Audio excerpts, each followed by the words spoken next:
Olá, estamos aqui novamente no nosso querido Pode Porco, numa edição muito especial, sempre trazendo muita informação da suinocultura nacional, às vezes internacional, como foi a gravação que a gente realizou lá na Holanda com o nosso time do Global.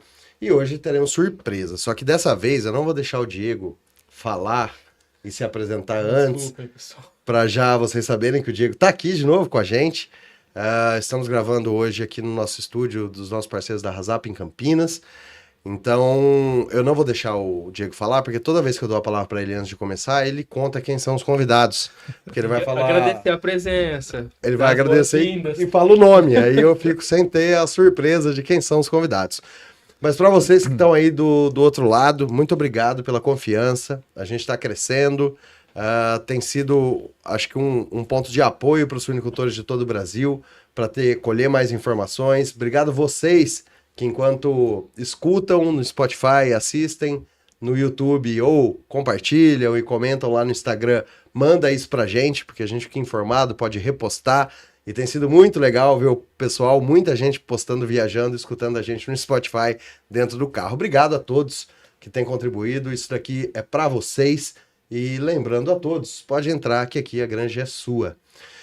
E hoje, muito mais do que especial, estamos aqui com dois colegas da The Hills, que começaram há um tempo, o Felipe há um tempo muito longo, a Lara nem tanto, mas que eu vou apresentar porque para mim é uma imensa satisfação. Acho que eu sempre comentei que um pouquinho do meu momento RH eu vou falando durante os episódios, e antes de assumir a gerência de serviço, eu fui nutricionista Latam, então já tive ao lado de vocês, trabalhando junto nos desafios. E quero agradecer a presença de você, Felipe Santos. Obrigado. Marcino, foi uma honra aí receber esse convite e tenho certeza que vai ser um bate-papo muito legal. E de você, Lara Rabelo. Muito obrigado pela presença. Obrigada, estou muito feliz em estar aqui e a gente poder conversar um pouquinho sobre a exportação. E agora sim eu vou passar a vez para o Diego. Obrigado, Diego. Muito obrigado, Marcino, pelo convite novamente. Obrigado, Felipe. Obrigado, Lara, pela participação. Um prazer, pessoal. Vamos para mais um episódio que com certeza vai ser muito enriquecedor. E vamos lá, vamos começar nosso episódio. Então, para vocês aí que estavam ansiosos por um novo episódio, esse episódio vai falar um pouquinho de exportação e não tanto da suinocultura nacional, mas que é tão importante dos nossos amigos, né? Poderíamos tocar isso em espanhol? Poderíamos ou não, Felipe? Sim, é possível. É possível? E tantos parceiros que a gente fez nessa caminhada, né? Conquistando espaço em alguns países. Vamos tocar em todos esses assuntos e principalmente focar naquilo que é o negócio aqui do Pode Porco, que é a suinocultura nesses países que a gente atende como um hub aqui do Brasil ou um hub que é uma segundo braço aí da The Hills no mundo, que é a Caldas, mas que comercializa os nossos produtos em países da América Latina, para os nossos irmãos aí, e vai ser muito gratificante poder contar essas experiências. Para quem não sabe, então eu fui parte como nutricionista Latam. Na época a gente tinha um modelo um pouco diferente, né? Então o nutricionista Latam, na verdade, ele era quase um gerente de serviços, produtos e nutricionista, né? Sim. E nessa época o Felipe me ajudava muito. Mas esse é o meu momento RH. Eu queria que você experienciasse com a gente e contasse para nós o seu momento RH e como foi essa chegada e como está sendo a experiência de pertencer ao projeto de exportação da The Hills Brasil. Felipe Santos. Bom, eu tenho 9 anos de empresa. Cheguei na The Hills em janeiro de 2016. Eu, em princípio, cheguei na parte de administração de vendas e logística. No passado, fazíamos esse trabalho em conjunto. E eu fiquei fazendo esse trabalho por 2 anos e meio. E nesse período, eu comecei a mexer um pouco com exportação. Então, a maior parte da minha demanda era o estado de São Paulo, né? Cuidava da carteira de todos os clientes de São Paulo. e também fazia um pouco de exportação. Naquele momento era um volume pequeno, né? Estavam iniciando as operações, e depois desses 2 anos e meio, eu vim para Campinas para ser específico e dedicado na parte de exportação, que aí os negócios cresceram, os volumes aumentaram, as demandas também. E logística é uma coisa muito simples, então você tinha tempo, né? Para agregar mais exportação, porque fazer logística ADM de vendas é muito fácil. É muito tranquilo. Conciliar essa balança entre campo, produção, logística, caminhão é muito tranquilo. Então, foi uma experiência muito boa. Isso agregou muito na minha vinda aqui para Campinas, nessa parte. O que mudou agora virou logística internacional, com esse novo cargo. Então, há 6 anos... Começando o 7º agora que eu tô aí à frente das exportações. No passado, quando o Marcino fazia parte, eu estava mais na parte operacional, né? Então era questão de documentação, caminhão, essa questão mais dos bastidores. E agora há 3 anos que eu tô mais dedicado à parte comercial das exportações e também fazendo a supervisão da parte operacional junto da equipe que hoje a Dalila faz parte. Então, hoje eu estou focado nessa parte, responsável por alguns países comerciais, pela parte comercial e também da parte da operação. Então, ainda continuo acompanhando toda a operação da exportação. Isso é bacana. E essa transição, né, Felipe, da administração de venda, exportação, e aí você decidir migrar 100% para exportação, né? E para o cargo que você está hoje, você já vinha pensando? Como que isso apareceu na sua vida? É engraçado porque quando eu comecei, eu me formei em comércio exterior. A minha formação de curso técnico foi logística, mas a faculdade em si foi de comércio exterior. Então eu entrei na The Reus já formado. Na antiga empresa que eu estava, eu fazia um pouco de exportação, mas era muito pouco. E eu comecei na The Reus, mas tinha formação, mas não tinha essa vivência. Então aí eu tive a oportunidade de poder começar a mexer com isso através de uma gestora que tinha na época.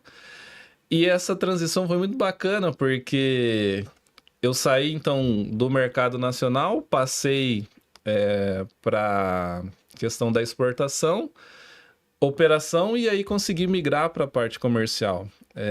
Então eu vejo que hoje eu consigo ter todo um cenário, olhando de maneira macro, que eu consigo ver tanto a operação como comercial. Então, como que pensa dentro da empresa, bacana, como que pensa fora da empresa, e isso eu tenho criado o meu perfil de trabalho. Então, você entende a dificuldade do pessoal que está interno, do pessoal que está externo, né? E tentar conciliar isso, casar isso é importante, né? Exato. Você teve essa vivência dos dois lados, né? Exatamente. Então, eu tento trazer essa bagagem para que eu torne e seja uma área comercial duradoura e concisa naquilo que eu tenho como desafio, né? Dentro da empresa. E eu fico muito feliz de você comentar isso, Felipe, por um ponto aqui, não para... Não é simplesmente um agradecimento, reconhecimento de boca para fora, mas é ver que a The Reus aposta nos seus talentos, né, Felipe? Você comenta do tempo que você entrou, já formado, mas o que você fazia para assumir a gestão de países inteiros na parte comercial, técnica, agora a gente conversando muito sobre a parte técnica também, né? E logística, e ver esse crescimento. Você já era um talento e todo mundo sabia disso lá no ADM de vendas, né, cara? E nessa época a gente ainda estava lá em Rio Claro, né? A nossa sede era em Rio Claro quando você começou e quando eu comecei. E já era um nome ali que, dentro do ADM de vendas, que era um sinônimo de talento, de crescimento, de vontade. E ver você escalando, crescendo, nos ajudando agora muito mais em outras posições. Isso é muito legal, e legal que a The Reus reconhece e consegue estimular as pessoas que têm a competência necessária, o estímulo e a vontade necessária de crescer, a crescer. Eu acho que essa é a responsabilidade da empresa, né? Cada um cresce na sua velocidade, mas ter o terreno fértil é o que a empresa pode proporcionar. E ver você chegando lá hoje em dia é muito legal, porque sempre foi uma pessoa que a gente contava muito e continua contando. Mas... E não é uma decisão fácil, né? Voltando ali, né? Você migrar para uma parte de exportação, atender um outro país, você muda a língua, você muda a cultura, Sim. né? É uma vivência diferente, diferente. né? Isso é um desafio gigante, né, cara? Exato. O Diego tá contando isso, pessoal, porque ele também foi. Então, assim que eu fiquei... são 19, já são 6 anos quase na gerência de serviço, mas antes eu fazia nutrição e quando eu passei o bastão da exportação, porque eu ia me dedicar à gerência, o Diego assumiu, né? E o Diego teve que encarar esse desafio também, de língua, de um novo país, uma viagem internacional. Sim. E eu tenho um caso para contar, que eu falei que eu não ia contar antes no preview, mas depois eu conto esse caso para todo mundo.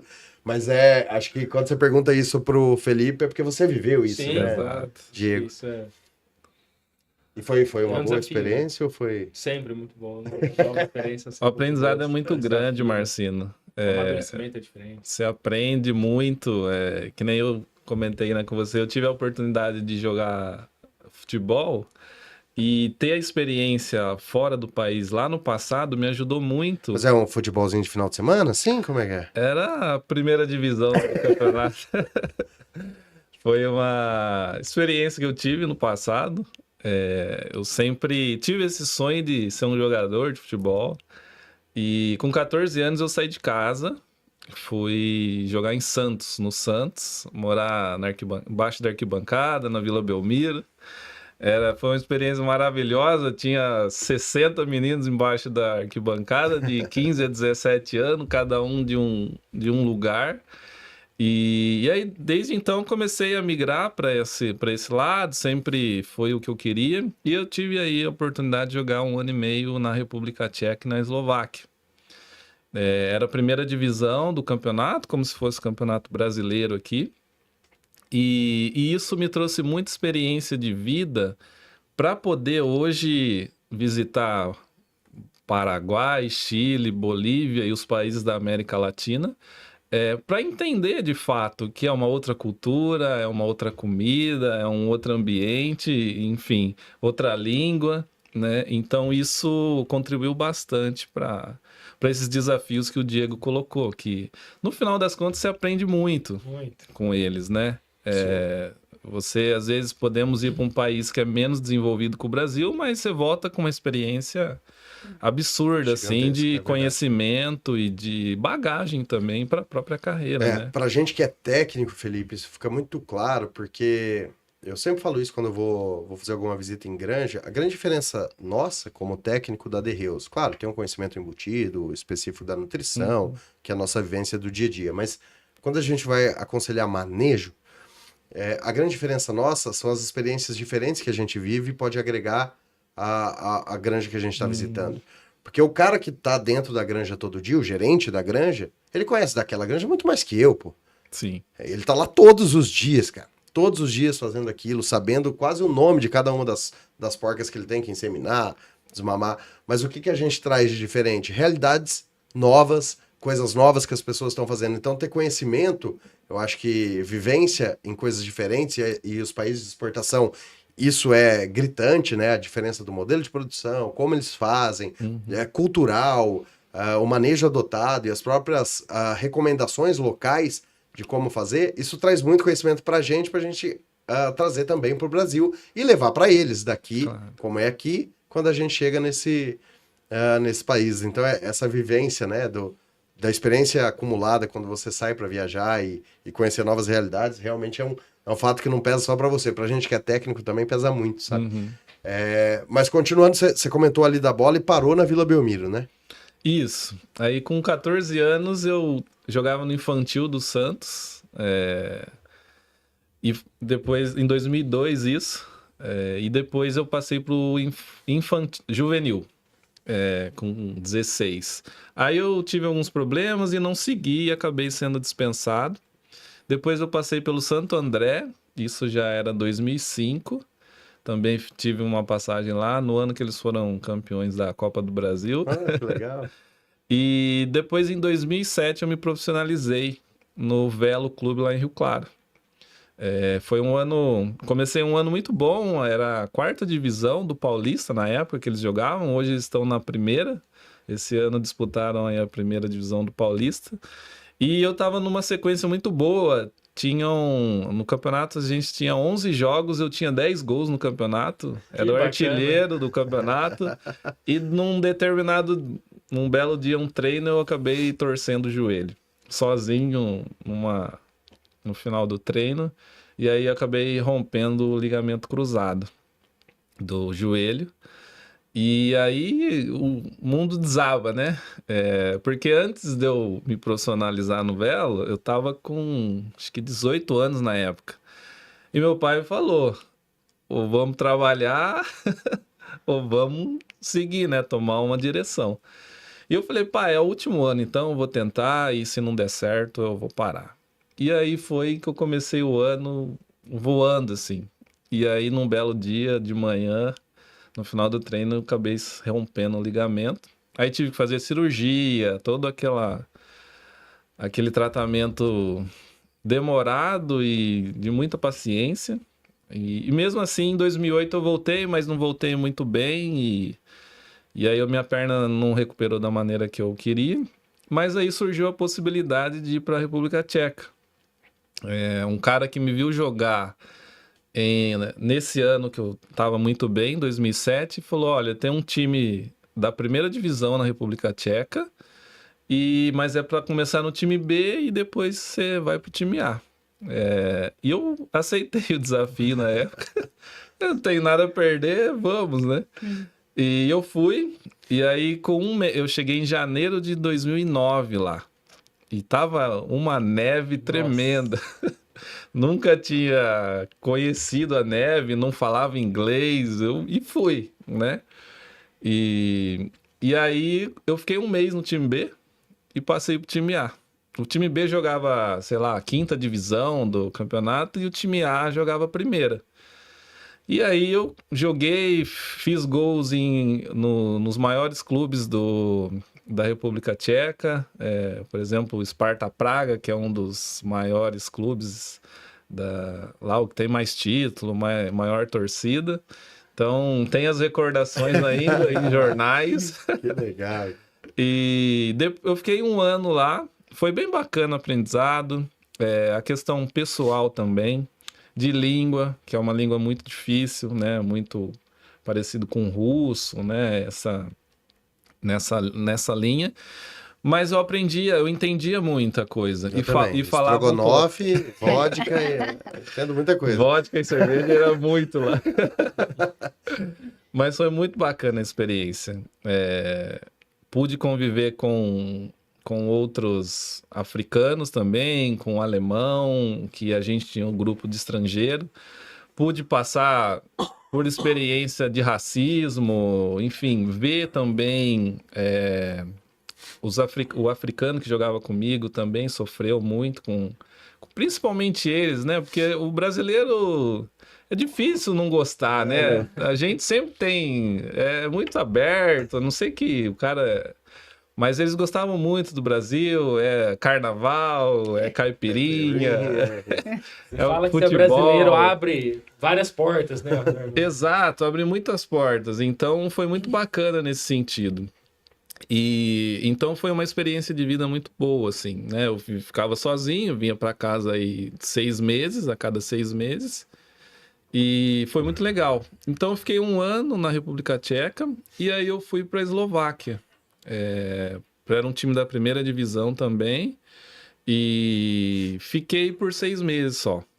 Aí eu não conseguia mais ter a mesma desenvoltura que tinha no começo por conta da lesão. Eu sentia muita dor no tendão e isso incomodava muito. E aí eu resolvi voltar para o Brasil. Aí eu voltei ainda para o velo em 2010, isso. E aí eu cheguei no meio do ano aqui. E aí minha transferência internacional demorou um pouco para chegar, enfim. Não foi do jeito que eu queria e também já estava sentindo muita dor. Eu não conseguia fazer alguns movimentos e doía muito. Aí eu resolvi parar. Então em 2010 eu parei e comecei a estudar. Aí na época eu fiz um curso de logística, eu não fazia ideia do que fazer. Nunca tinha terminado o 3º grau, né? mas o que fazer depois disso eu não fazia ideia. E eu gostei muito da experiência de conviver com outras línguas, né? Com outras pessoas. Na Eslováquia eu joguei com um cara que falava 5 idiomas. Que legal. Aí um dia nós estávamos aí numa mesa do McDonald's, às vezes tem aquelas mesas grandes. Aí sentamos para comer e aí sentaram 2 alemães na nossa frente. E os alemães começaram a conversar e esse cara foi e conversou junto com os caras. E eu não estava entendendo nada. Eu falei, nossa, eu não sei nada da vida, né? Porque eles começaram a conversar, eu não estava entendendo, e aí aquilo ali foi natural para eles. E aquilo me marcou muito. Né? Nós estamos falando aí de mais de 15 anos atrás, 16 anos atrás. E hoje eu tenho a imagem na minha cabeça muito clara. Né? E isso me chamou a atenção para eu ir para comércio exterior. Então eu fiz um curso técnico de logística e assim que eu terminei eu fiz o comércio exterior. Então, da minha trajetória para chegar até aqui hoje, vamos dizer, o motivo de eu ter me formado e buscado essa área foi justamente esse dia da mesa que o cara sentou. E hoje eu gosto muito disso, de conversar com o pessoal no espanhol, né? Seja de qualquer país que seja. Mas foi essa virada de chave que fez com que eu buscasse essa área. Como são as coisas, né? Às vezes você não tinha algo planejado, né? Aí numa sentada, para lanchar no McDonald's, você... Opa, acho que eu vou ver isso atrás. Exato. Vou correr atrás disso. Exato, e no momento eu nem pensava em estudar, né? Eu tava jogando, mas aquilo me trouxe essa experiência. Claro, não só isso, mas toda a experiência também do dia a dia, né? Vendo como é que funciona, como que as pessoas pensam. E hoje ajudou muito no sentido de sentar na mesa para conversar com um cara de outro país, entender a maneira que ele pensa para negociar, o que o cara tá pensando, por que ele não entende o que eu tô falando, ou por que ele tem uma ideia diferente, ou enfim, às vezes tá tão claro na nossa cabeça, né, Marcinho? É verdade. Vocês que estiveram no campo aí, vocês podem falar, você tá explicando, mas o cara tá entendendo que aquilo talvez que tá falando não tem nada a ver. Não faça sentido nenhum para ele, né? Exato. Então, e essa bagagem me ajudou muito. Né? Então hoje eu consigo ter uma fluidez assim bacana no sentido de sentar na mesa com o cara e conversar e entender e poder avançar os negócios, que é o mais importante, né? Que legal, Felipe. Muito obrigado por compartilhar seu momento RH. Eu chamo esses pontos de inflexão que a gente tem na vida, sabe? Acho que todo mundo tem, né? Aquele momento que fica marcado pro resto da vida e que foi decisivo para mudar a sua trajetória na vida como um todo, né? Sempre tem alguns pontos de alguns anos que marca muita gente, faz a gente ir remando. Se você tiver um ponto de inflexão de vocês aí, comenta aqui com a gente. Deixa um comentário qual foi o seu, o que fez você ir para suinocultura, ou seja lá, da onde você for, ou estudar o que você está estudando hoje, quem nos assiste aí das universidades, mas qual foi o seu ponto de inflexão para você seguir a trajetória aí dentro da suinocultura. E agora eu vou ouvir um pouquinho do momento RH da Lara Rabelo. Lara, como é que foi o seu? Como está sendo o seu momento RH? Bom, na verdade eu comecei a minha carreira em uma área totalmente diferente. Eu sou técnica em eletrônica. E aí no momento de decidir a faculdade, né, se eu ia continuar mesmo, eu percebia que eu não queria seguir essa área mais. Meus pais estavam... Não, como assim? Vai ser engenheira, né? Vai... E aí, eu sou natural de Osasco, que é grande São Paulo. Só que a minha família materna, ela é do interior de Minas Gerais. É próximo, na verdade, de Ribeirão Preto, ali, aquela região. E eu sempre convivi lá, eu gostava dessa parte de interior, de culturas, né? Tanto de animais quanto a parte de culturas mesmo agrícolas, enfim. E eu queria mudar de área. Só que eu morava em São Paulo e não convivia com nada disso. E aí, foi no cursinho que eu tive a ajuda de uma psicóloga, conversando, assim, mostrando o que eu buscava, o que eu tinha interesse, pra entender onde eu queria chegar, né? Aqueles perfil de carreira. Exatamente. E aí eu escolhi zootecnia. Primeiro, meus pais surtaram, eles nem sabiam o que era zootecnia, porque em São Paulo não é muito comum. Até hoje, se você perguntar para os meus pais o que é zootecnia, eles não vão saber explicar. E aí eu me formei em zootecnia, na Unesp, e na época eu trabalhei muito com avicultura. Na época da faculdade, era o que eu estava focada, né? Mas quando eu saí, a oportunidade que foi aberta para mim foi de assuntos regulatórios, que é a área que eu atuo, então, desde quando eu me formei. Eu sempre trabalhei com um pouco de tudo, então, mas mais focado na área nacional, né? Com as legislações nacionais, e enfim. E aí, quando surgiu a oportunidade da The Hills, foi justamente para vir para exportação, para a área regulatória de exportação. Foi uma decisão meio... Meu Deus, será que eu vou? Porque eu tinha uma experiência muito rasa com exportação. Mas eu resolvi aceitar, porque eu queria mais, eu queria aprender, eu queria me desafiar. E aí eu vim tomar conta de regulatórios de exportação. Realmente foi muito desafiador no começo, porque eu brinco que eu caí de paraquedas. E o Felipe, que me ajudou muito, a gente se uniu, né, para ter forças e fazer a coisa acontecer. E tem sido uma grande oportunidade de aprendizado, porque já um pouquinho de tudo que vocês falaram, tudo novo. Todas as coisas que surgem são novas. Surge uma nova venda em um outro país, eu tenho que aprender tudo do zero. Então, tem sido uma experiência muito boa. Eu tenho aprendido muito. Eu falo que eu tenho mais aprendido do que entregado algo que eu sei, né? Do que... como assim? Como explicar? Eu aprendo mais com as pessoas do que eu entrego. Eu entrego muito, claro, assim, o que precisa ser entregue, mas eu tô aprendendo muito mais. São muitas experiências únicas e diferentes. E, meu Deus, eu não sei, ninguém sabe. E vamos aprender, vamos descobrir, vamos ligar. Ai, meu Deus, eu não falo espanhol direito. Felipe, me ajuda. E cada país é de uma maneira, né? Legislação. O primeiro... Não, pode falar. Ter na cabeça a legislação de cada país é praticamente impossível, cara. É muito difícil. Não, é impossível a gente ter a legislação do Brasil já. Imagina, isso é muito complicado. O primeiro ponto que você falou, né, Lara, que eu queria que você reforçasse é o que é regulatórios? Para quem está nos ouvindo e fala, ela trabalha o quê? Regulatórios. Uma vez na... Zootecnia? Regulatórios?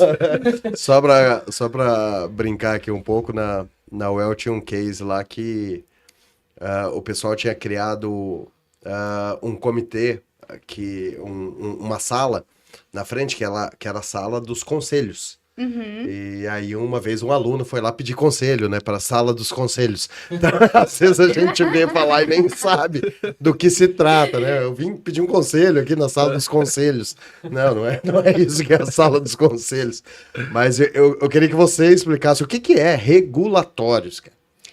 Bom, a palavra já diz muito, né? É a área que realmente regulamenta. No meu caso, eu trabalho com a área regulatória em nutrição animal. Então, ela regulamenta toda a cadeia. Nós temos as legislações, né, que são criadas pelos órgãos, no nosso caso, pelo Ministério da Agricultura e Pecuária. Famoso mapa? Famoso mapa. Então tá. E é a área que regulamenta. E no meu caso, no caso do regulatórios dentro da empresa, a gente está ali para dar suporte, para prevenir a empresa de fazer coisas que são irregulares, né? E com exportação também. A gente precisa estar adequado com as regras dos países. Aí cada país tem um mapa? Cada país tem um mapa. Mas chama mapa? Não. Não? Não. Por exemplo... Você lembra de cor o nome de alguns? Sim. Da Bolívia, como é que é? Senasag. Senasag. Senasag. Ó, ela sabe mesmo, Ela cara. sabe. Do Paraguai. Senaxa. Senaxa. E do Chile, você sabe? Do Chile é SAG. SAG. Então essas são as letras aí, pra quem precisar falar com ele. Sim. E aí cada um sua regra. Sua regra. E muitas regras. Muitas regras. Tô sempre aprendendo, né? Porque o Brasil é muito complicado, como você disse, aqui vive mudando a legislação, mas a gente tem uma facilidade em buscar as informações. Agora, quando a gente precisa procurar alguma coisa nesse país, é muito diferente. Os sites são muito desatualizados, o contato é difícil. Então, assim, é uma luta diária mesmo. E a gente não tem a familiaridade do dia a dia, né? Porque Não tem. o mapa, querendo ou não, tá dentro do Gov. Então, Sim. é uma coisa que você usa rotineiramente. Você sabe aonde acessar, clicar, buscar. Já não, você não sabe nem por onde comer. Eu fico imaginando, Sim. né? Por onde comer. Nós, do técnico, era mais fácil. Eu sei o que fazer. Vai em Guarulhos, que vai ter um voo que te leva lá, desce lá e entra na granja, né? Vai ter alguém te esperando. Mas como buscar informação, material... Eu lembro que uma vez, quando eu acho que foi 17 ou 18, quando eu ainda atendia lá, tem uma legislação muito específica para o país do Chile sobre contaminantes vindo do óleo, né? Que não, você tem que ter Sim. todo um croquis provando que não tem um contaminante que é o... Você lembra, Diego? Me ajuda aí. Mas é um produto que você usa para fazer o refino do óleo que pode estar presente. Então você tinha que provar que...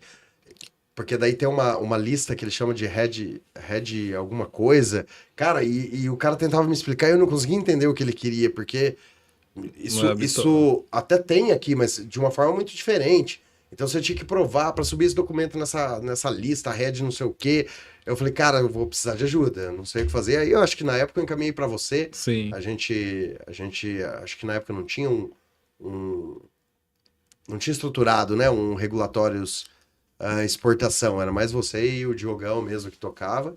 Na época não tinha uma pessoa dedicada como a Lara, era envolvido junto com regulatórios do mercado Brasil. nacional. Exato. Mas eu lembro que foi uma luta ali pra gente conseguir provar que o produto... Mas é assim até hoje, porque a gente tenta buscar as informações e aí complica e a gente fala, tem que fazer isso. Aí daqui a pouco a gente descobre que não era nada daquilo, era simples. E, não é verdade? Conversando assim, então a gente liga e fala, vamos ligar. Vamos ver a cara da pessoa e aí a gente consegue entender melhor. Mas assim, pelo menos o mapa ele é muito aberto, né, com a gente. Mas esses ministérios nem sempre são abertos para responder às nossas dúvidas, para nos ajudar. Então, isso dificulta um pouco. Ajuda a ter alguém lá no país para fazer esse filtro? A gente tem isso em algum desses países que ajuda cara que auxilia? Ajuda bastante, Marcino, porque ele conhece o país, né? Ele tem o contato, ele sabe quem que é a pessoa que tem acesso. Às vezes nós podemos ter acesso, mas às vezes é um pouco mais restrito, né? A pessoa gasta mais tempo para fazer a mesma coisa. Exato. Energia, tempo, é mais distante. Tem às vezes a questão da língua, se a pessoa vai entender ou se não vai. Enfim, então tendo uma pessoa lá, esse acesso é muito melhor. Legal, obrigado pela explicação, Lara. E é Agora complexo, eu acho que todo né? mundo entendeu o que é regulatório. E você tá no Brasil, você casar com a lei do Brasil, você só joga com uma lei, né? Aí você tem que, quando você vai exportar, você tem que casar com o Brasil ou com a da exportação, né? Exatamente. E você tá antenado nas duas, isso que a gente não pode infringir as nossas próprias leis. Então, tem que cumprir aqui, tem que complexo. cumprir o que ele pede. Tem que casar as duas muito bem. E isso é tão importante, só para finalizar, Marcino, que a gente não consegue vender antes de registrar um produto. Então, o trabalho do regulatórios, no caso da Lara hoje, é importante para a gente começar a vender. Isso que torna o processo país um pouco mais moroso, né? Exato. No Brasil, hoje você precisa mudar um produto, você consegue mudar isso mais rápido, né? Preciso mudar um de exportação, você requer um tempo maior, né? Sim. Não é... E a sua operação hoje, Felipe? Explica um pouquinho mais pra gente. Então, você faz hoje... qual que é o seu cargo e qual que é a sua operação, de fato, do dia a dia? Hoje eu tô 100% focado na área comercial. Hoje eu sou responsável pela Bolívia, Chile, Panamá, Colômbia, Equador e todo o resto do mundo, tirando Paraguai, Uruguai e Argentina, que o responsável é o Bruno. Um abraço, Brunão. Um abraço para você Moreira, que tá por aí. Ele que é responsável por esses 3 países e, de certa forma, eu tô responsável por todos os outros, até porque ele vive no Paraguai, né? E hoje eu, de certa forma, fico mais no office. Então, tô mais perto do computador, então isso fica mais fácil de poder até dar um retorno, enfim. Ele tá atendendo o campo e também faz essa parte de coordenação lá junto ao Paraguai. Então hoje eu estou dedicado comercialmente a esses países, a manutenção dos que a gente tem hoje, dos países, e abertura de novos, né? Prospecção, viajando a países novos, buscando distribuidores onde a gente não tem, entendendo o mercado, seja em aves, suínos, bovinos, todo o portfólio que a The Hills tem. E também sobre a minha gestão está a parte operacional, que hoje tem uma pessoa específica, que é a Dalila, que faz. Um abraço para você também, Dalila. A parte de documento, organização de carregamento, pedido no sistema, todo o bastidor da operação, ela quem faz. E ela que faz um caminhão sair daqui de Rio Claro e chegar lá nos Andes? E chegar lá nos Andes. Coisa também muito tranquila. Facinho, né? De fazer. É bem fácil de organizar isso. Mas então hoje nós estamos divididos dessa forma, com essas 2 frentes, tanto o Bruno numa parte ou na outra, e a Dalila e a Lara dando esse suporte nos bastidores, né? Porque praticamente nós nos falamos todos os dias por tema regulatório, muda um produto, uma matéria-prima que é proibida, e aí nós temos que atualizar registro, ou é produto novo que nós vemos que o mercado precisa, e aí conta com a ajuda de vocês para desenvolver um produto novo que o mercado pede.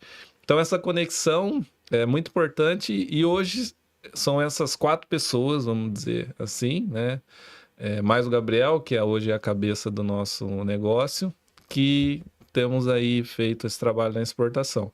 Então hoje eu consigo, toda a operação está na mão da Dalila, de fato, eu só dando um suporte mesmo, e eu estou 100% focado na área comercial e desbravando aí a América. E não só suíno, né, Peraí, Diego, eu vou ter que te cortar, que senão eu tô em risco, porque eu mandei um abraço pra todo mundo, você falou do Gabriel, se eu não mandar um abraço pro meu patrão, aí desandou a maionese. Um abraço, Gabriel, a gente tava com ele agora há pouco, né, mas um abraço também pra você, Gabriel Salum, um gerente nosso aí de monogástricos, matéria-prima e exportação. Agora pode continuar, Diego. Não, já me livrei de talvez correr um risco. E não é só suíno, né? Vocês atendem todas as espécies também como exportação, né? Exato. Então isso, você tem a particularidade também de cada espécie, o que é um produto que pode, o que não pode para cada espécie. Então já é difícil você estar no Brasil, é mais difícil você estar em 2 países, é mais difícil você estar com todas as espécies na mão, né? Sim, e isso é muito bacana, porque na parte da operação, você fala com muitas pessoas, porque precisa ver um rótulo, se tá ok, com regulatórios. Precisa da produção, precisa do transportador, precisa de todo. São muitas gentes, né? Isso é muito importante. É uma experiência fantástica isso. Exato. Você fala com muitas pessoas e plantas diferentes. Claro. Né? Hoje nós exportamos praticamente todas as plantas da The Hills. Então, são pessoas diferentes, que têm a maneira de trabalhar diferente, regiões diferentes que também impactam, né? Então, que tem as demandas do mercado nacional, tem as demandas da exportação, então você acaba falando com muita gente na operação. E aí, quando eu passei para o comercial, entrou nessa questão.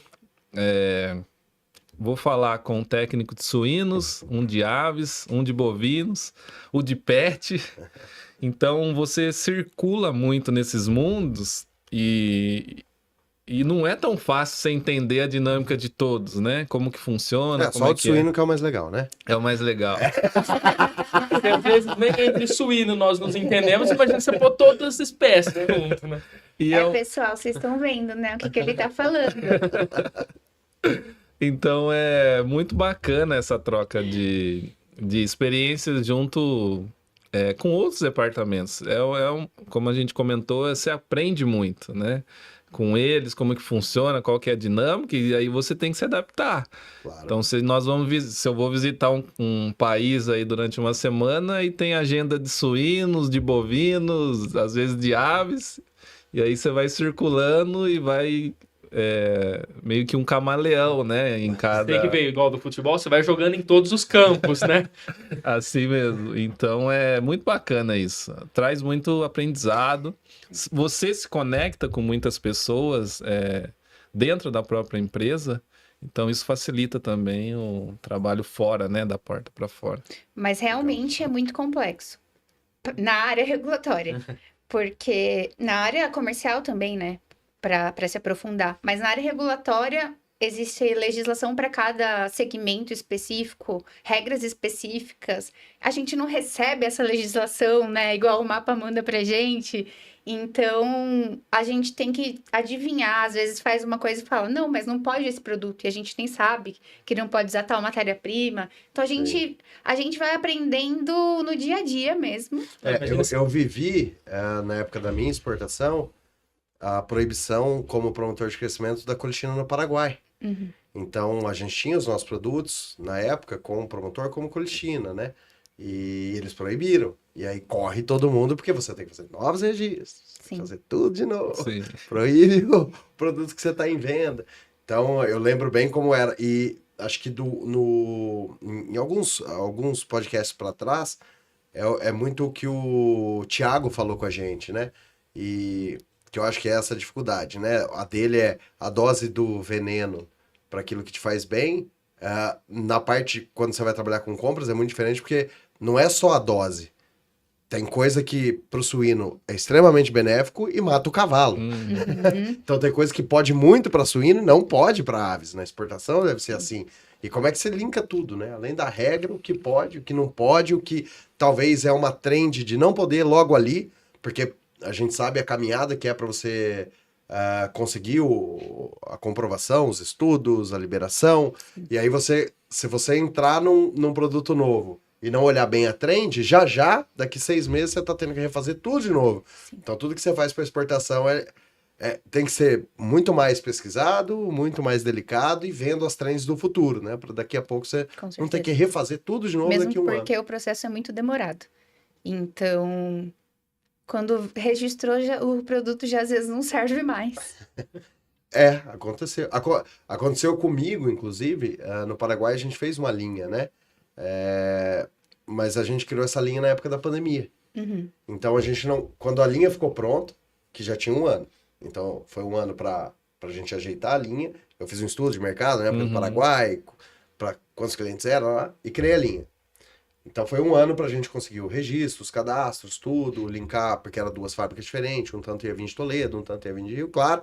Conseguimos fazer tudo, bateu a pandemia. Então a gente não teve comercialmente, o Regulatórios fez a parte dele em 1 ano, mas comercialmente a gente não teve como estimular. Ficamos 2 anos e meio nessa loucura de pandemia e não podia viajar, e tudo travado. Quando a gente retomou os trabalhos aí, eu já tinha passado pro Diego, a gente não conseguiu fomentar, né, a linha. E agora a gente já está desenvolvendo uma outra, porque são 5 anos de delay entre o momento em que eu comecei a criar para o momento que a gente conseguiu reativar. Já não serve mais, é o que você falou. Vamos ter que fazer de novo e pensar uma linha, uma estratégia diferente. Mas antes disso, para que o pessoal de casa não se perca, Felipe, Lara, que países hoje a gente comercializa que o hub seja aqui do Brasil, que saia do Brasil?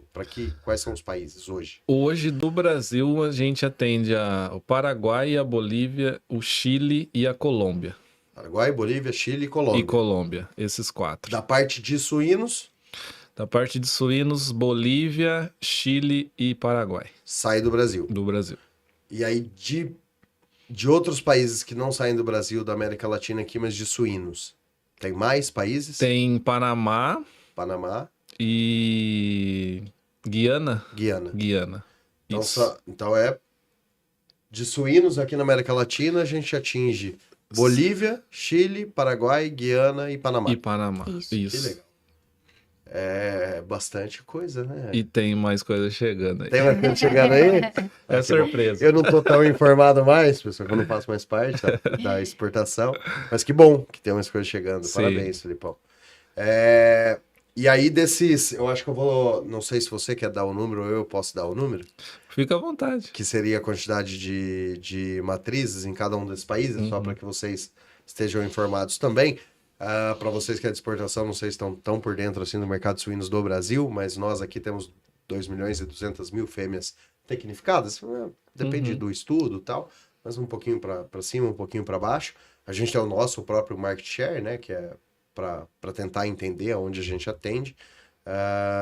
Espero que um dia a gente tenha de todos esses países também. E só para a gente correlacionar, então no Brasil são 2.200.000 fêmeas. Na Bolívia a gente tem algo em torno de entre 55 e 60 mil fêmeas. No Paraguai, 50 mil. Eu tô olhando a colinha aqui porque já não tô tão mais familiarizado assim com a exportação. E o Chile, 180 mil, numa particularidade que eu comento com o pessoal que me pergunta do mercado do Chile, que é um mercado muito concentrado, né? É um país relativamente pequeno, porque ele é grande em latitude, mas muito, muito curto em longitude, né?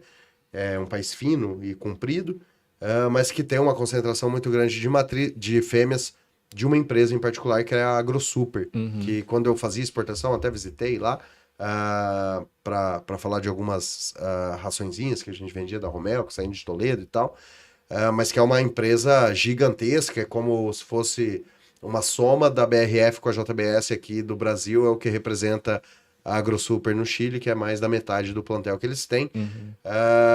Eu não sei se eu tô tão correto assim, mas é a história, quando eu viajei para o Chile, que me contaram, isso muito pela consolidação de quando a PIRS entrou no Chile. Então, para quem não sabe também, no Brasil nós somos livres da PIRS, né? Que é uma doença muito grave na parte reprodutiva e respiratória dos suínos. A gente não tem casos aqui, então a gente é um país livre, mas o Chile se contaminou e não faz muito tempo.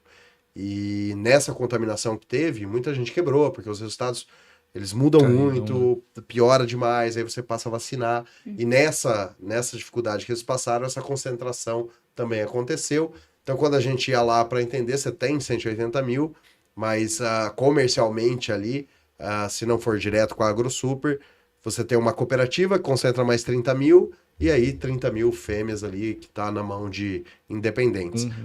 E é engraçado que muita gente me pergunta, porque às vezes eu dou palestra de mercado e tal, por que o Chile importa do Brasil? Porque o Chile é um grande exportador, mas é porque eles produzem uma carne com rigor muito grande e exportam para países asiáticos que exigem padronização. Então ele exporta quase tudo que produz e compra da gente o que falta para o país consumir. Porque a carne aqui é mais barata, então ele exporta deles com alto padrão e busca no nosso mercado abastecer o mercado interno deles, que é uma coisa meio de doido, né? Quando eu fui sentar para aprender o que era o Chile, no Chile, né? O que era o mercado e tal. E tem uma demanda que é de importação do Chile do Brasil e a exportação de lá. E por ser um país muito pequeno também, eles não têm muita matéria-prima. Então, a gente ia formular, é milho que vem não sei da onde, é o óleo de soja que vem lá da Bolívia, é o farelo que vem da Argentina. Então, tudo vem de vários lugares, o que ajudava, porque na exportação a gente já tem Chile, Bolívia. Então, a gente conhecia a maioria das matérias-primas que chegavam lá. Panamá, eu não faço ideia de quantas matrizes tem. Eu de cabeça também não sei, Marcelo. E na Guiana, eu acho que foi uma feliz coincidência que a gente encontrou essa pessoa em um evento que a gente teve junto com o Rinos. Só para vocês saberem, daí a Guiana e o Panamá é atendido direto da Holanda. Isso. Né? Isso. Por quê, Felipe? Nós temos um trabalho muito forte lá na Holanda, né, Marcino? E isso foi desenvolvido muito no passado. Então, pelo fato de eles terem feito isso, desenvolvido lá no passado, simplesmente seguiu. Né? O cliente estão satisfeito com os produtos e, de certa maneira, esse trabalho continuou sendo feito. Não foi nenhum problema, algum desafio que houve com o Brasil, simplesmente foi por conta comercial e o trabalho estava bom, não tinha por que mudar naquele momento, né? E eu te perguntei, sabe por quê? Eu lembro quando a gente conversava, eu falava, mas Felipe, por que a gente não manda... esses produtos que a gente tá vendendo pro Chile por barco, né? E você, não, cara, mas não tá compensando. E na minha cabeça era muito torto, né? Porque você pensa, o Brasil tá aqui, a gente tá aqui, então manda um barco vir daqui pra cá, é mais perto que mandar um caminhão e por lá. E se a gente imaginar esses países, eles estão na América Central e a Guiana tá na ponta de cima ali do Brasil, que se você olhar a distância pra Holanda também, acho que de frete, eu não sei se... A diferença não é tão grande, né? Sair daqui de São Paulo, do Porto de Paranaguá, não sei por onde que sairia, ou vir da Holanda pra lá, ou não, tô errado. Isso, a diferença é o frete. E é muito de período isso, né? Então, a gente tem um frete alto. E muitas das vezes o frete da Holanda pro Panamá é mais barato do que nós mandarmos pro Panamá. Mas o percurso... O trajeto percorrido pelo barco é maior ou é menor, você sabe? Da Holanda, não sei, de distância... Mas talvez seja muito parecido. Deve ser próximo, porque tem que dar a volta, né? Então deve ser próximo. Mas a questão do preço, muito que diferencia no final das contas, o que pesa é o frete. Ainda mais dependendo do tipo de produto. Se for uma ração, por exemplo, aí vai pesar... muito forte no preço final. E a gente vai ter que cabotar de qualquer jeito, né? Porque vai ter que sair lá de Toledo para correr lá no porto, para daí começar o custo do frete marítimo. Exato. Que não, esses que acontece na Holanda, anos aumentam muito, né? A gente teve problemas recentes com isso, né? Não sei se um de vocês dois frete explodir, né? O frete marítimo. Sim, teve. Então, isso, quem acompanha bastante a equipe de suprimentos do Thiago, que esteve aqui por conta das importações. Mas da nossa parte, hoje, como a gente trabalha a maior parte rodoviário, a gente sente menos quando isso explode no sentido de preço, né? Então, na parte de rodoviário também aumentou, porém... tem vezes que a gente compara uma carga para o Chile, por exemplo, se é viável mandar de caminhão ou se é viável mandar ao marítimo. Então, de certa forma, às vezes a gente tem que comparar esse modal. E regulatoriamente isso é diferente? Você mandar um frete de caminhão ou um frete de barco? Não, eu adoro que a gente sabe muito sobre a sonda. A gente fala barco. Eu falei também, eu tava pensando, e a gente manda de barco. Pega a canoa ali que vai descer o container. Um barco do Brasil até o Chile, mano. Não sei, Diego. É mais por questão mesmo de operação. Então, por exemplo, o rodoviário, você fecha com a transportadora, ele manda o caminhão na porta da sua fábrica para carregar. Dependendo do Incoterm que a gente usa. No marítimo, aí já envolve o transporte rodoviário, o tempo que o navio vai chegar atracar no porto, quando que vai abrir o gate para colocar o container. Então é mais burocrático. Então, mas a parte de fronteira... A parte de documentação... É a mesma. É fronteira e vamos embora. Então o que muda é só isso. Aí a questão de liberação aduana é a mesma. Os documentos são iguais. Complexo, né? A operação, a logística é um negócio que tem que ser muito bem pensado, né? Sim. É complexo. Não, e até por documento, né? Imagina, cara, esqueci um papel. O caminhão para lá na fronteira. Você acha que não acontece? E vamos adiante, né, Diego? Se já é complexo mandar de um país para outro, como é que você faz, né, Felipe, Lara, qualquer um fique livre para responder, porque isso não é só chegar na Bolívia. Eu preciso fazer chegar no meu parceiro, eu preciso fazer chegar na granja. Como é que a gente casa isso? Qual que é a estratégia da Derreus para esses países hoje? Hoje nós trabalhamos com distribuidores. Distribuidores. Isso. Então, temos venda direta também nos países, mas a maioria dos negócios, e para ter mais capilaridade, a gente precisa dos distribuidores porque tem lugares que nós não vamos conseguir chegar. Você é seu parceiro ali no país, né, de destino. Exato. Então, hoje nós trabalhamos com distribuição. São parceiros aí há muitos e muitos anos que nós temos. Então, eles fazem essa distribuição para o pequeno, para o médio, para o cara lá que tem 30 matrizes, 50 matrizes e vai comprar um volume pequeno. Então, eles fazem essa compra através da distribuição, porque nós não vamos conseguir chegar nesses clientes. Então, hoje eles têm a estrutura própria, equipes de venda, logística, armazém, tudo. É uma distribuição completa, uma empresa que distribui a marca The Hills. E eu queria aqui, né, Felipe, não só agradecer e parabenizar, mas deixar uma mensagem para eles. Muito obrigado, vocês, nossos distribuidores em todos esses países que nos ajudam tanto a entender melhor o país, a chegar nos nossos clientes, Exato. a conseguir alcançar aquilo que a gente busca, que é levar a nossa tecnologia mais longe. Obrigado, vocês são parte fundamental dessa engrenagem aqui chamada The Hills. Então, obrigado vocês, vamos bater palma para eles. Obrigado mesmo, vocês que estão aí.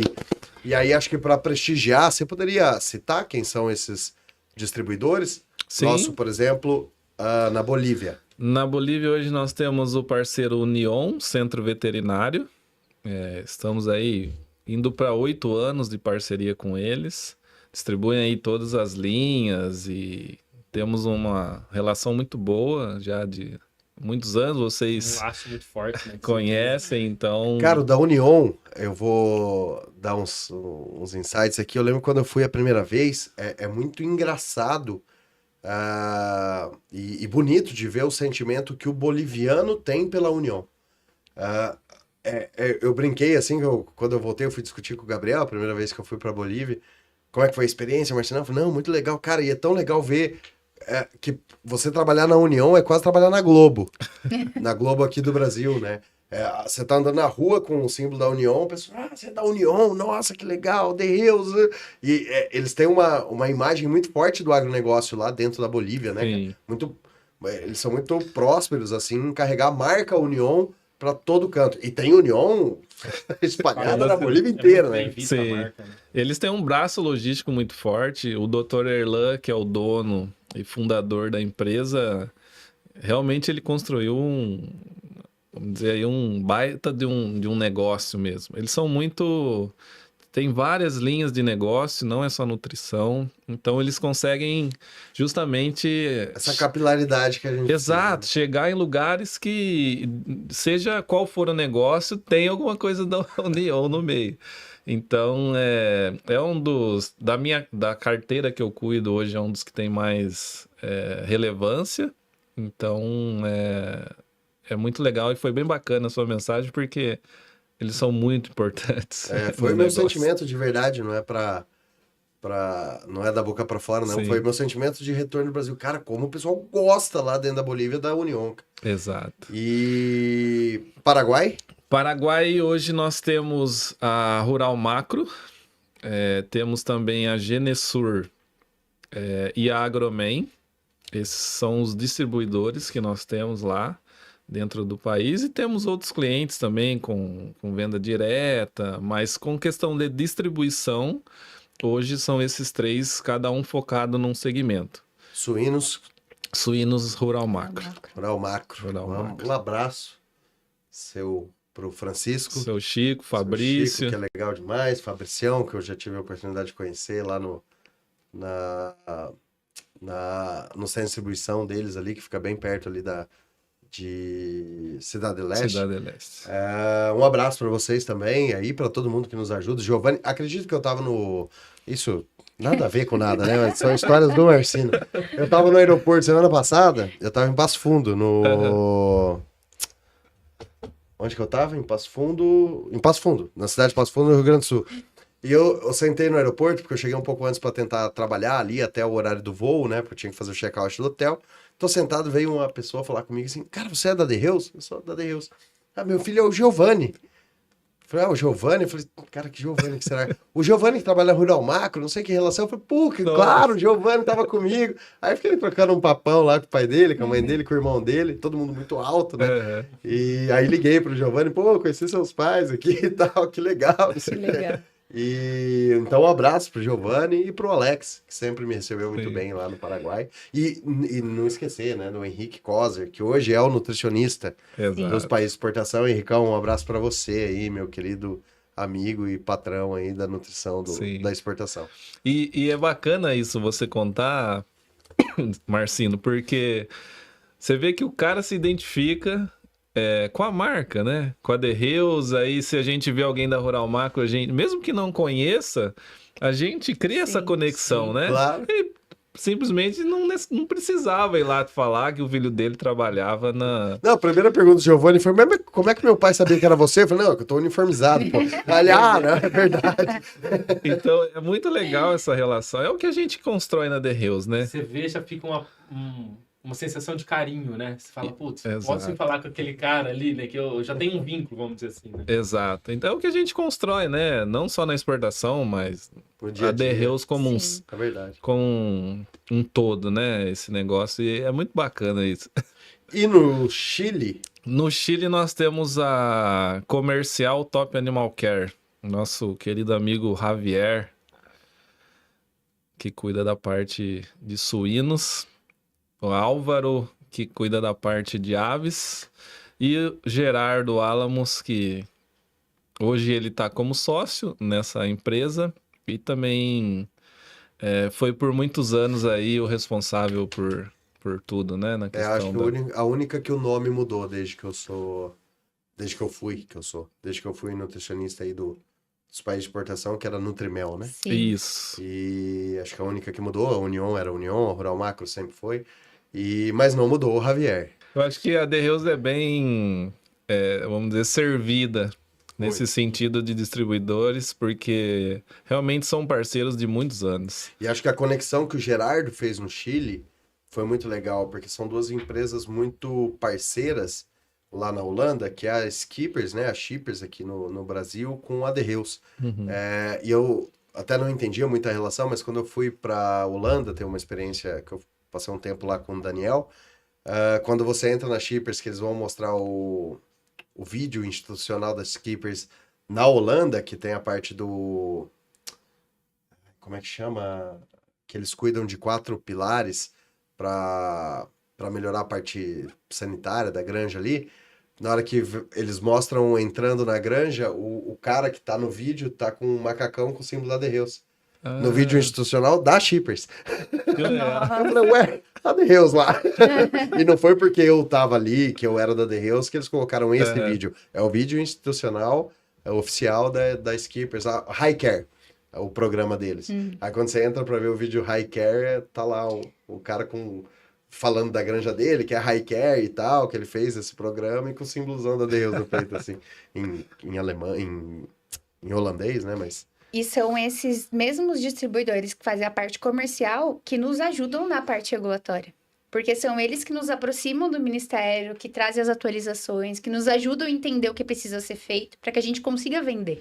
Então eles também têm que se envolver nisso. Exato. Isso era uma dúvida minha agora, né? Por exemplo, nós temos que cumprir aqui nossa regra para exportar, produzir aqui, exportar. E o nosso distribuidor lá, ele tem que ter alguma legislação para receber, para importar esse produto? Como que fica nosso suporte em relação a isso? Existe esse dever dele lá para importar? A parte de importação, ela foge um pouquinho da minha área regulatória. Então, eles trabalham sim com a área regulatória deles, né? Com o país deles. Mas para eles comprarem o nosso produto precisa estar registrado. E para estar registrado, a gente precisa seguir as regras deles. Então, eles precisam saber as regras deles, do nacional, para ensinar para a gente. Passa um pedido aí, me mande um caminhão. Não, exatamente. E acho que aí acho que o que eles vão ter que lidar mais é a burocracia fiscal do que regulatórios. Porque se está habilitado para venda, você compra. Exatamente. Mas aí vem toda a burocracia fiscal. Como é que eu pago imposto? Se é um produto importado, se é um produto nacional. Exato. Aí as dificuldades. E dentro desses parceiros e desses países, né, ô Felipe, qual você acha, assim, comercialmente ou de expansão que você vê, que você circula em todas essas espécies, mas a maior tendência de crescimento, de expansão da produção, e pode ser não porque você viu, tá? Pode ser uma percepção, aqui pode ser um chute. Não, eu acho, andando, pelo que eu vi, que esse país aqui tá mais pronto para decolar, para aumentar a produção, para... Suíno ou todas as espécies? Eu acho que pode ser monogástrico, pra gente ser mais para não ficar todas as espécies, porque eu não entendo nada de boi, mas pra gente ficar mais no que é o nosso negócio. Porque acho que uma coisa principal de monogástrico é onde o milho e a soja vai, a galinha e o porco vai atrás. Então a gente já vai entender que um dos pontos é esse país de exportação precisa estar crescendo na parte de lavoura, né? Senão inviabiliza o negócio. Mas daí, qual que você acha desses países que tem a maior tendência a crescer, a se capitalizar? Eu tenho visto muito, começando por suínos, eu vejo muito o Paraguai como um mercado que vai crescer muito nos próximos anos. Hoje já se fala muito, apesar de ser um mercado pequeno comparado ao Brasil ou a outros da América Latina, eu percebo que isso tem uma tendência de crescimento muito alto, porque tem empresas, além da The Hills, que fazem um bom trabalho e que ajudam a desenvolver o mercado de certa forma. Na experiência que eu tenho na Bolívia, apesar de passar por um momento difícil político, por questões financeiras de dólar, o produtor de suínos tem dobrado a produção. Clientes que têm, por exemplo, 400, matrizes estão indo a 800. Então, de certa forma, eles estão tomando algumas ações, se eles estão com dificuldade de tirar o dinheiro do país, por exemplo, ou de trazer por conta de uma taxa bancária e de falta de dólar. Então, o dinheiro que eles estão ganhando, eles estão reinvestindo no negócio. Dentro do próprio país. Exato. Então, muitos clientes que nós conversamos estão saindo de 1.000 para 2.000, de 200 para 400, no sentido já de dobrar o negócio. E não de crescer 10%, crescer 15%. Então, no sentido de suínos, eu vejo nesse quesito. Esses dois países se despontando aí para elevar a produção. Exato. Temos outros países mais, vamos dizer, mais avançados no sentido de Chile, que já é mais tecnificado, uma Colômbia, mas no sentido de expansão, aumentar o número em curto prazo, eu vejo que esses dois têm grande potencial. Estive no Peru também, acho que é um mercado que pode desenvolver muita coisa ainda. Eles têm muito problema sanitário, mas eu acho que é um lugar que também poderia estar desenvolvendo a curto prazo grandes coisas. Na parte de ruminantes, aí é bem amplo, né? Todos os países têm muitos animais e isso é questão pulverizada, venda. Então, de crescimento, eu acho mais difícil, mas aí é mais um trabalho mesmo do dia a dia, no sentido de estar, né, um trabalho mais técnico da parte de vocês. E aves, a gente já tem mercados muito fortes, por exemplo, na Bolívia a gente tem um mercado forte, no Paraguai, estive no Peru e é um mercado muito forte o Peru também. Por onde passa os restaurantes falando de poio. Então é um mercado muito forte nesse sentido. Também tem outras empresas e é possível expandir esse negócio. Então já existem mercados consolidados que não vai ter um crescimento tão alto e vai seguir um crescimento mais devagar, talvez, ou menor. Mas eu vejo que na parte de suínos, tanto o Paraguai quanto a Bolívia, por questões distintas, não? Bolívia talvez por uma necessidade, e o Paraguai talvez por já estar tendo mais tecnologia para o negócio. A curto prazo eu vejo que são dois países que vão crescer bastante na parte de suínos. Que legal, Felipe. Eu queria coletar isso de você, porque muita gente, realmente, quando você vai na suinocultura paraguaia, ela é quase brasiguaia, né? É muito brasileiro lá, ela é muito brasiguaia, na verdade. E a gente vê muita gente falando, né, de ir para o Paraguai, porque tá em franco crescimento, o país, ele vem buscando uma organização maior e com uma profissionalização. E eu lembro, e aí eu vou perguntar a opinião do Diego agora, né, mas o Paraguai era uma distância muito grande entre as granjas mais novas, que eu ia visitar, que estavam nascendo, para as mais antigas. Então você via coisa muito antiga, realmente muito complicada na parte sanitária, na parte de manejo e tal, mas granjas saindo novas assim, que era um brinco, cara. A granja era um brinco pro modelo brasileiro de produção, assim. Tudo suspenso, ripado, climatizado, uma coisa super, super bacana, né? E a produção agrícola do Paraguai deu um boom, né? Sim. Eles estão produzindo muito, uma região muito rica, que é onde está a Rural Center, que é uma das lojas ali da Rural Macro, né? Que é Santa Rita. Eu sempre fico Santa Rosa ou Santa Rita? Rosa é no Rio Grande do Sul. E o Na mercado região de de Santa suíno Rita. tá ali também, né? Tá naquela região, né? Acho que a maior parte vai estar ali nessa região de Santa Rita, né? Isso, lá no Paraguai é mais para a região sul que tá o maior volume de suínos e é praticamente a entrada do país que a Rural está. Já onde você para pega fazer muito essa... brasileiro, né? Claro. É. E para você, Diegão, das experiências que você teve lá, qual que você acha que é o país que está mais evoluindo para a tecnificação? Eu acredito, igual o Felipe comentou também, com o Paraguai e com a Bolívia. O pessoal aceita, parece que cada vez mais uma dica, uma estratégia nutricional, a tecnologia que vai chegando, né? O pessoal, tanto da Bolívia quanto do Paraguai, eles são bem atenciosos nisso, né? Eles estão buscando mais informação. No Chile é um pouco mais restrito e até um pouco mais difícil a visita à granja, né? Mas eu acredito... Até por causa da condição da PIRS, né? Sim. Que limita bastante. Na Holanda também você vai para lá, é muito difícil você conseguir entrar em granja, porque a PIRS, o problema da PIRS é muito grande, então restringe muito a entrada por barreira sanitária para que não tenha risco de você levar contaminação. Então no Chile a gente brincava, né? As reuniões no Chile são dentro de postos de gasolina e restaurante. Você não vai visitar a granja. Porque quem é livre não permite, e aí no mercado independente a maioria é livre, então não permite que você visite, então as visitas acontecem ali no restaurante, no posto de gasolina, no mercado. E especialmente nisso que você comentou da parte do milho e da soja, né, que o monogástrico vai atrás. Você anda no Paraguai, você vê aquela parte agrícola deles é muito forte, né? É bonito de você ver o crescimento disso, né? Então acho que isso, Paraguai e Bolívia, com certeza. Eu também acho. Ainda acho, se eu pudesse fazer uma aposta de curto prazo, mas é uma aposta, não é o data foda-se.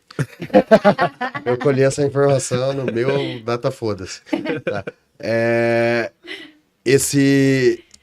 Eu acho que o Paraguai tem a tendência de romper assim, a barreira, até porque pelo tamanho que eles têm, e o clima, e solo e tudo mais, a oportunidade que eles têm de crescer na parte agrícola, para transformar isso, e uma vez eu vi uma foto genial de um cara que o frango, né, mas vamos botar o suíno no meio, não passa de um saquinho de milho com asa, né?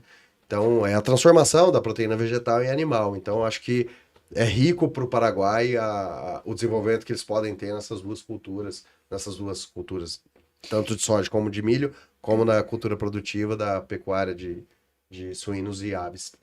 Até falando um pouquinho também sobre o ministério, o Paraguai tem um ministério muito aberto. Eles querem a gente lá dentro. Eles querem ajuda, eles são muito disponíveis. Inclusive, eu gostaria de mandar um abraço para a doutora Virgínia, que é a coordenadora da área de nutrição animal, alimentação animal do Senaxa, porque eles são muito abertos. Eles querem a gente, eles querem que a gente ensine, porque a gente está à frente em algumas coisas. Por exemplo, boas práticas de fabricação. Mas eles querem a gente lá. Então, eles estão com as portas abertas. Acho que trocar informação é importante para todo mundo, né, cara? A gente só aprende trocando informação. E de perspectivas, Felipão, o que temos? Você acha que a gente cresce ainda mais nessa parte de exportação? O que você vê de diferencial? O que foi na gama de produtos que a gente vende que você viu que mais trouxe inovação nos últimos 3 anos aí que você está à frente? Dá um resumão aí do que já aconteceu, né? E do que tá para acontecer. Sem contar spoiler, não precisa falar o que está por vir, não. As expectativas são muito boas, Marcinho. A gente tem visto muita oportunidade dentro dos negócios de exportação. mercados que a gente não atua hoje, que podemos atuar, e também crescimento nos mercados que já estamos. Então, a gente tem feito esse desenvolvimento, e agora que eu estou mais próximo do cliente final mesmo, você começa a ter o seu feeling do negócio. É diferente de quando vocês iam e eu recebia, né? Você escutar vocês e ver, me contavam como que era, e deve ser legal, né? É isso, assim, mas quando você vê, quando você sente, quando você sofre, sorri junto, aí é diferente. E eu sou, por si só, muito otimista, então sempre vai dar certo, né? Então, as perspectivas são muito boas. Nós temos trabalhado aí com regulatórios de uma maneira meio que incansável. Muito trabalho, né? Muito trabalho e... Graças a Deus. Conhecimento novo para ela. Então, a gente tem feito um trabalho em conjunto com vocês também. E você comentou da gama de produtos. Eu queria também destacar a questão das ferramentas que hoje vocês desenvolveram, né? Vamos falar aí de um GPS que nós temos. Isso faz toda a diferença quando a gente senta com o cliente e mostra isso para eles. Na semana passada estivemos aí com 4, 5 clientes da Bolívia, e aí o Henrique apresentou o GPS e os caras ficaram encantados com aquilo. E temos relatos, né, que quando vocês faz a curva no GPS, é aquilo que dá. Então, cara, o negócio funciona, e eles ficaram assim, o que eu preciso fazer para ter isso, para participar, enfim. E todos já começam a se mobilizar no sentido de ser mais organizado, de ter uma base de dados, de poder compartilhar, vamos trocar informação, como a gente tem falado. O cara se interessa na ferramenta, ele quer usar a ferramenta, então ele te traz dados, né? Ele te abre mais as coisas. Exato. Então eu posso dar um spoiler pro pessoal da exportação? Claro. Eu vou falar em espanhol. Senhores de la exportación, es con muy gratificación que trago una noticia que en breve ustedes de cada país podrán tener tu propio GPS en manos, para que no dependa de nosotros para hacer las contas, las predicciones, como tu animal irá a ganar peso. Isso estará aberto para que os países, com um certo cuidado como faremos isso, mas estará disponível para que eles façam solos as predições animais. Que... Você habla muito bem. Muitas graças. E a gente está com um projeto no Brasil que está sendo muito bem recebido pelos nossos clientes, que é o que a gente chama de GPS 4.0. Então, claro que tem todo um rigor, porque precisa de um treinamento bastante amplo, precisa ter as pessoas certas, porque ferramenta certa na mão errada, sai coisa errada. Então, o problema não é a ferramenta, é quem está operando, né? Se me derem um avião para sair voando por aí, com certeza eu vou matar todo mundo que está lá dentro. Não porque eu sou imprudente, mas porque eu sou imperito, eu não sei dirigir mesmo, né? Então, tem com cuidado ali, mas é que a gente consiga, para a exportação também, dar um acesso e que eles consigam fazer essas predições, custo financeiro, tudo dentro da nossa plataforma, com acesso deles próprio, para poder movimentar o país e levar isso para o cliente dele. Isso é o compromisso que eu faço com você, tá? Que legal, que legal. E já como um agradecimento e um reconhecimento, porque realmente os clientes que têm utilizado isso, têm visto a diferença que faz, a precisão que dá no negócio. Inclusive, nós saímos de uma visita que nós fizemos e um deles estava comigo no carro e falou: como é que eu faço para usar isso? A resposta veio agora. Tá, agora. Como é que eu faço? O que eu preciso? Como é que funciona? Então, chama atenção porque é uma ferramenta que funciona, né? Isso que eles estão procurando. E se você vai ajudá-los, com certeza. Indo atrás da tecnologia, né? E essa ferramenta é uma tecnologia para ajudar. Exato, exatamente. Um dia eu estava na Bolívia e um cliente, eu não me recordo, não lembro se era de Ávila, ele falou: a gente precisa de 3 coisas. de um nutricionista, de uma ferramenta e de bom produto. É só isso. Então é o conhecimento, é a tecnologia, é o intercâmbio de informação que agrega muito no negócio. Que legal. O papo tá tão gostoso, mas às vezes eu tenho que bater o olho ali, porque a gente tem um horário marcado aqui com o nosso parceiro e a Júlia, que me ajuda tanto na parte do marketing do podcast. A gente tem rastreado que episódios muito longos o pessoal tende a não terminar. Por favor, você que nos está ouvindo até agora, não desligue o seu podcast na plataforma, não YouTube. No Spotify, porque o Spotify, se você largar no meio do caminho, ele não registra que você viu. Então ele só conclui se você concluir a visita. No YouTube não, se você clicou lá no link, ele já aparece uma visualização.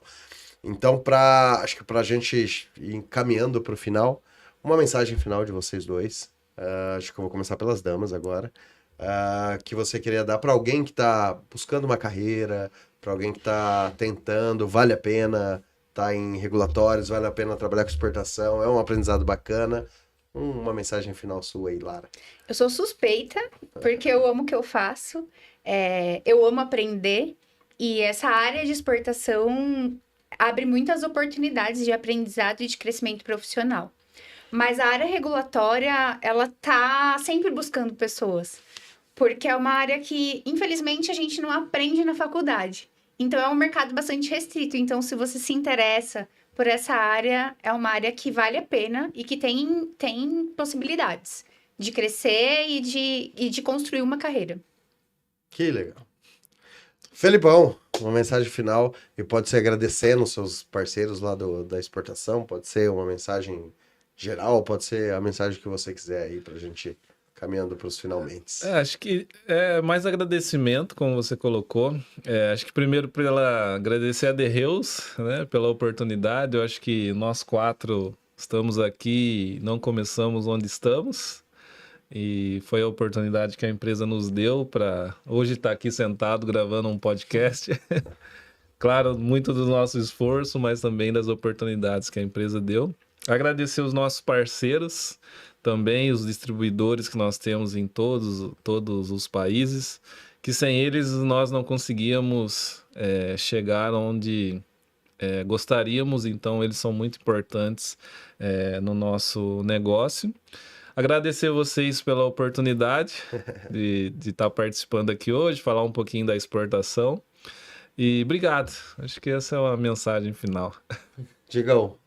Bom, obrigado. Assim, o que eu queria falar papo sempre muito gostoso, né? Mas assim, às vezes a gente está num caminho e tem medo de mudar. E hoje a gente traz 2 exemplos que estavam num caminho, mudaram e estão muito felizes, né? Felipe na parte de futebol, a Lara na parte técnica de eletro, isso mudou e olha como estão. Então isso é muito, muito bacana, né?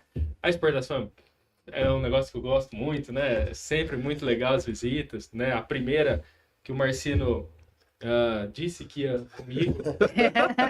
Diego, pode comprar passagem, eu vou com você, nós vamos junto. Eu tô esperando dentro do aeroporto, certo? Esse é o spoiler que eu ia dar do caos, exportação, transição. Mas obrigado pela presença. Obrigado, Marcelo, pelo convite. Obrigado a todos. Espero que gostem desse episódio. Que legal. E obrigado a vocês. Foi um prazer relembrar com tanto carinho os 3 anos que eu participei aí da exportação e espero ter deixado alguma coisa, algum legado, alguma ajuda, né? Eu fico muito feliz quando o pessoal ainda lembra de mim, me liga, às vezes sem querer, que eu não faço mais parte da exportação há 5 anos, 5, 6 anos, mas ainda assim, Gerardo às vezes me ligava, o próprio Fabrício me ligou recentemente, o pessoal da Bolívia quando vem pra cá, então, pô, que legal, e falar da exportação sempre eu falo com muito ânimo, muito carinho, porque é isso daí. É muito gostoso, só pra vocês saberem, eu posso contar Claro. sei lá, o spoiler do que aconteceu comigo com o Diego? É que esse cara, quando a gente foi mudar e eu fui passar pro Diego, o Diego não tinha uma habilidade com o espanhol, né, e tal, e eu vi que ele tava muito, muito reticente aí, e viajar, e poder conhecer, e eu falei, cara, fica tranquilo, porque Você tá indo pra Bolívia, era a primeira viagem dele ali. E no Paraguai é muito mais simples, né? Porque no Paraguai, como eu falei, é muito brasiguai, então a relação que a gente tem até com o nosso distribuidor lá são brasileiros, então facilita muito. Mas a viagem da Bolívia ele não queria ir sozinho, né? Porque lá você tem que se virar, porque lá você não vai conseguir falar português, não. E aí eu falei, não, Diego, vamos fazer o seguinte, eu vou junto com você, e aí a gente se apresenta, você vê se vale a pena ou não, se você vai conseguir lidar com a língua e tal, mas enquanto isso você vai dando uma treinada aí na língua para não chegar lá muito cru. Mas era mentira, não tinha passagem, não tinha nada. Ele comprou a dele, eu fingi que eu comprei a minha, e a gente chegou no dia e falou, cara, então, aconteceu um problema, teve que cancelar, tá, mas você vai ter que ir sozinho. E ele foi. Claro que quando ele chegou lá eu liguei, né? Sim. Como é que tá? Foi bem recebido. Aí no terceiro dia, cara, que legal, isso daqui é muito legal, fui no cliente e tal, e a gente trocando ideia lá, e aí é esse medo, né, inicial que às vezes... acho que eu quis contar essa história também para finalizar o podcast, né? O medo tem que ser alguma coisa que nos mantenha alerta, mas não pode ser nada que nos paralise. Porque se você se paralisar pelo medo, você não anda, você não evolui, você não aprende coisa nova. E acho que naquele momento o medo estava fazendo o Diego se paralisar. E o que eu fiz foi dar um empurrãozinho para ele ir, e o medo ser só uma atenção, né? Um cuidado, mas não uma paralisação. E aí foi... Sim. Aí depois foi pro Chile, aí já queria ir sozinho, já nem me ligava mais para falar como foi a viagem. E assim a gente termina mais um Pode Porco. Pessoal, muito obrigado quem ficou até agora com a gente. De novo... Pode entrar, que o Pode Porco e a América Latina inteira é sua. É sua. Muito obrigado. Obrigado.